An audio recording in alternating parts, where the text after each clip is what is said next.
Why did I draw this child naked in the bath with her mother? There is never a reason to draw a child naked in the bath with an adult. So, as somebody who loves to talk about the craft of writing and educating others, let me educate this individual. And because this person claims to be a writer, yet they have no content on their page about them being a writer that I saw, so let's discuss it. The one thing, if you're going to be a writer in the visual medium, whether it be film, comic, manga, is you need to know scene intent and scene depiction. And what I mean by that is there is a reason that this is not fan service. There's nothing titillating about this.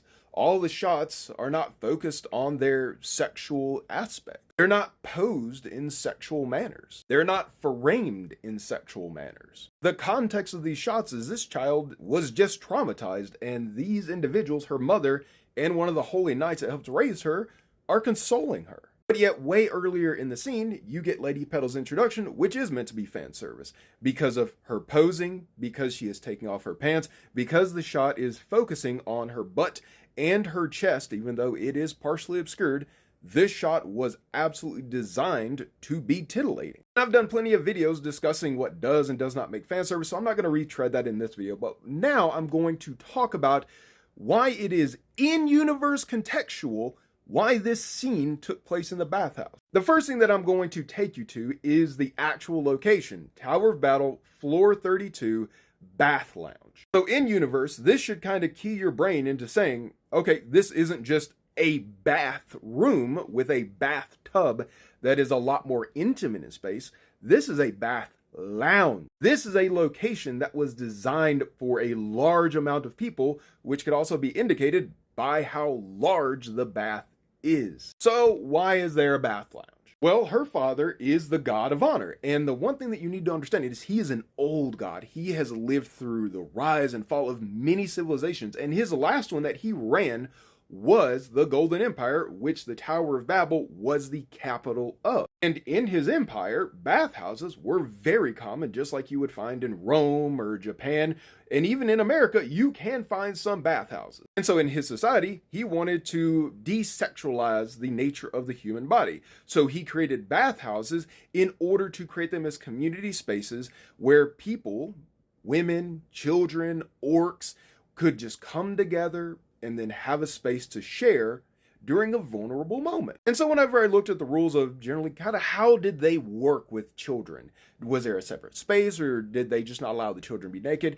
And what I found was the children usually was accompanied by an adult, whether it be a parent, whether it be a guardian or something to that degree, and they could be in the bathhouse with other adults. And so with that context in mind, even when the Golden Empire fell, the Tower of Babel was still the same. And Homer liked that aspect of his society, that people could just come together in a vulnerable state, share a space, and that way the human body or the humanoid body was never considered sexualized in this space. So any of his holy knights were brought into this culture, his wife was brought into this culture, and Veronica was raised in this culture. And so the bathhouse was used as a moment so people could be vulnerable, that they could just chit-chat without the worry about being sexualized with their bet there or being essayed while they were in those environments. And so that's why when Lady Petals appeared in the bathhouse, Veronica's mother didn't snatch her up and put her in a towel and do all this extra stuff to try to prevent Lady Petals from seeing her daughter naked, because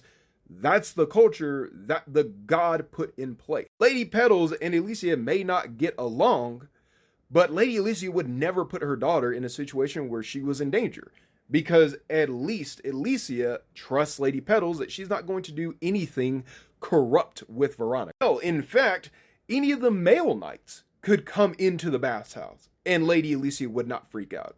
Sir Turner could do the exact same thing with Veronica, and it wouldn't be considered weird, because that's the culture. Because being naked in the Tower of Babel is not considered taboo.